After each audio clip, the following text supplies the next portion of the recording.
Hello, जय हिंद दोस्तों। कैसे हैं आप लोग। आई होप आप सारे स्वस्थ होंगे और अपने काम के साथ में व्यस्त होंगे। आपका स्वागत है मेरे यूट्यूब चैनल पटवाल पहाड़ी में। और आज एक नया टॉपिक लेकर आया हूं मैं कि आप अभी आईटीआर भरने का टाइम आ गया है, तो आईटीआर कैसे भरें इसके बारे में थोड़े से मैं स्टेप आप लोगों को सिखाऊंगा, मैं बताऊंगा। और सबसे पहले अगर आपने वेबसाइट पे जाना तो आप ई फाइलिंग टाइप कीजिए अपने मोबाइल या कंप्यूटर या फिर लैपटॉप पे, डेस्कटॉप पे, जहाँ पे भी आप अपना कंप्यूटर में ऑनलाइन काम करना चाहते हैं। ऑनलाइन आपने आईटीआर कैसे बननी, तो सबसे पहले आप ई फाइलिंग या www.incometax.gov.in में जाएंगे। तो आपका ये इस तरह से ये खुल जाएगा। आपको दिखाता हूँ मैं प्रोसीजर स्टेप बाय स्टेप। आपका ये वेबसाइट खुल जाता है और इसके बाद आपने अगर पहले तो आप लोगों को ये कंफ्यूज हो गया कि मैं आरटीआर भरूं या ना भरूं, तो आरटीआर भरना एक अच्छी बात है। आरटीआर आप चाहे जीरो आरटीआर भी भर सकते हैं। आपका अगर टैक्स चाहे आपका कटता है चाहे नहीं भी कटता है, आपको रिफंड चाहिए या नहीं चाहिए, तब भी आप आरटीआर भर सकते हैं। तो आज आरटीआर आदमी को जरूर भरना चाहिए, क्योंकि अगर आपको कभी अगर लोन वगैरह लेना है बैंक से कुछ चाहिए, तो उसमें आपको फिर आरटीआर की कॉपी लगती है। तो इसलिए आरटीआर भरना जरूरी है। जो पेंशनर या सैलरीड पर्सन है तो उनको भी भरना चाहिए। अभी आप देखिए ये आपका खुल गया। अगर आपको ये कभी लगता है कि भरो कि नहीं भरो, इसमें कंफ्यूजन रहता है, तो इसके लिए सबसे पहले आपका इसके ऊपर एक वेबसाइट पे आता है टैक्स कैलकुलेटर, ठीक है। इनकम एंड टैक्स कैलकुलेटर आ गया है। अभी आपका असेसमेंट ईयर 2024-25 होगा, जो फाइनेंशियल ईयर आपका 2023-24 होगा।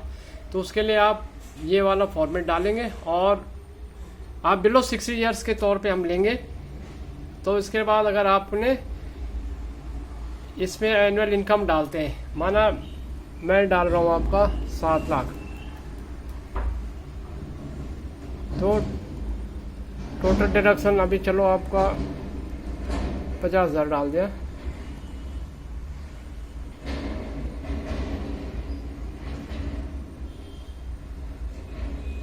तो ये आपका 7 लाख तक आपका नील आता है टैक्स। देखिए आपका 7 लाख तक आपका टैक्सेबल इनकम नील आ जाती है। If you say 44,200 if you have opt for new tax regime. तो आपका tax as per old tax regime में तो आपका 44,000 आता है इसमें। अगर आप न्यू टैक्स रिजीम में आएंगे तो आप इसमें न्यू टैक्स रिजीम में 0 आएगा। तो आपका ये वेबसाइट जब खुल जाता है तो इसमें आपको अगर कैलकुलेशन करना है कि टैक्स कितना आएगा क्या आएगा, तो इसके लिए आपका एक इनकम एंड टैक्स कैलकुलेटर है, और ये आप इसमें भर दीजिए। आप यहाँ पे अमाउंट भरिए तो आपका यहाँ पे सब दिखेगा कि आपको ओल्ड टैक्स रिजीम में और न्यू टैक्स रिजीम में कितना कितना भरना पड़ता है। तो इससे आप असेस कर सकते हैं। और आपको गहराई से चाहिए तो एडवांस टैक्स कैलकुलेटर है, उसमें भी आप जा सकते हैं। इसमें ओल्ड टैक्स रिजीम और न्यू टैक्स रिजीम का ऑप्शन है। इसके हिसाब से भी है कि ओल्ड टैक्स में तो 5 लाख तक तो एग्जम्पशन है, और नए वाले में 7 लाख तक। न्यू टैक्स रिजीम में 7 लाख तक और ओल्ड टैक्स रिजीम में 5 लाख तक एग्जम्पशन है। आप इनकम टैक्स भरने की जरूरत नहीं है। लेकिन आपको आईटीआर एक चाहे 0 आईटीआर फाइल करो तो आपके आगे के लिए काम आता है, वो एज ए डॉक्यूमेंट रहता है। तो इसके लिए सबसे पहले अभी आपको आईटीआर फाइल करनी होती है। आप तो आईटीआर फाइल कैसे करेंगे, देखिए आप सबसे पहले आप लॉगिन करेंगे। आपको यहाँ पे लॉगिन करना है,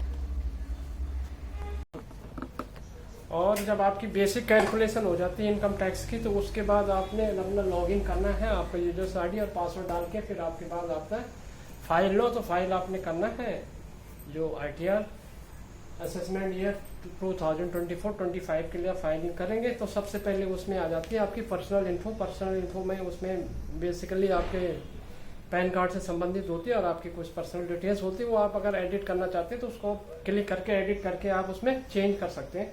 उसके बाद आता है ग्रॉस टोटल इनकम में आपका क्लिक करके अगर ऑलरेडी जो फॉर्म 16 में आपका आ गया होगा, तो अगर उसकी पूरी इन्फॉर्मेशन आ जाती है उसमें। अगर आप उसके अलावा भी कुछ उसमें ऐड करना चाहते हैं, कोई और इनकम करना चाहते हैं, आपको कहीं एक्स्ट्रा इनकम होती तो आप उसमें ऐड कर सकते हैं। कोई हाउस प्रॉपर्टी वगैरह से कोई आता है, कोई रेंट वगैरह आता है तो उसमें आपको ऐड कर सकते हैं। उसके बाद आपका टोटल डिडक्शन जो आपके ATC में जो ऑलरेडी 80 के अंडर जो आते हैं, जैसे वो आपका इंश्योरेंस वगैरह होती है, वो सारी आपकी फंड जिसकी मैक्सिमम लिमिट 1.5 लाख तक है, वो आप उसमें आपका अगर उसमें जो आपके सैलरी में अगर ऑलरेडी डिडक्शन होता होगा तो उसमें आता होगा, नहीं तो अगर आप ऐड करना चाहते हैं उसमें ऐड करना चाहते हैं तो ऐड कर सकते हैं।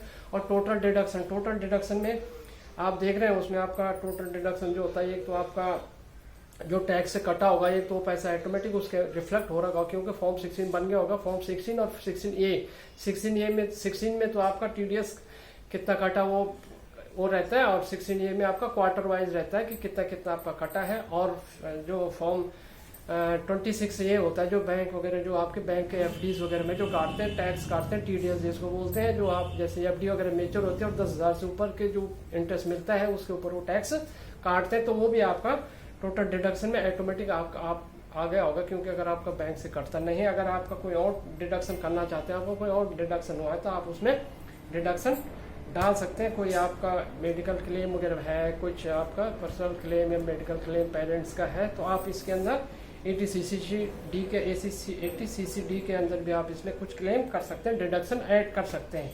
उसके बाद टोटल टैक्स पेड आपका कितना हुआ वो नीचे आपका आ जाएगा है।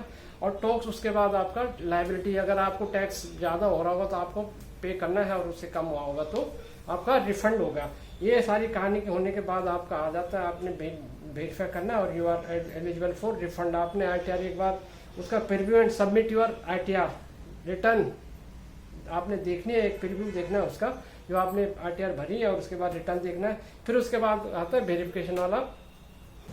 जब आपकी ITR सबमिट हो जाती है, preview and submit your ITR आ जाता है, तो उसके बाद आपका लास्ट एक एक्शन हो जाता है कि वो रहता है वेरीफाई।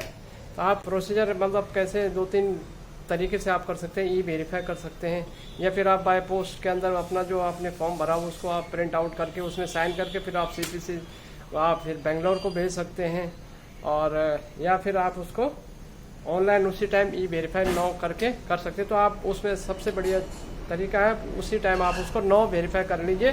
तो फिर आप वेरीफाई नो करके उसके बाद आप सबसे सरल तरीका है नेट बैंकिंग से कर लीजिए। फाइलिंग से आपको लॉग आउट होके फिर आप ऑटोमेटिक उसको नेट बैंकिंग पे चले जाएंगे, और नेट बैंकिंग में आपने फिर वहाँ आपको लॉगिन करना है। उस लॉगिन करने के बाद आप वहाँ पे वेरीफाई करेंगे। वहाँ वेरीफाई करने के बाद आप फिर वहाँ लॉग आउट हो जाए, फिर आप फाइलिंग पे आपको लॉगिन करना है, और फिर वहाँ पे आपने वेरीफाई करना है। तो फिर आपने वहाँ पे OTP वगैरह आता है और वो आपने सबमिट कर देना है, तो फिर आ जाता है आपकी फाइल सबमिट होगी, और file submitted successfully and verified करके आ जाता है। तो इसके बाद आपका एक्शन खत्म हो जाता है। तो ये थी इन्फॉर्मेशन कि भाई साहब लोगों कि आपको ITR कैसी भरनी है, और ये आज ऐसी इन्फॉर्मेशन लेके फिर मिलते हैं किसी और टॉपिक में। तब तक के लिए जय हिंद, जय उत्तराखंड। Thank you.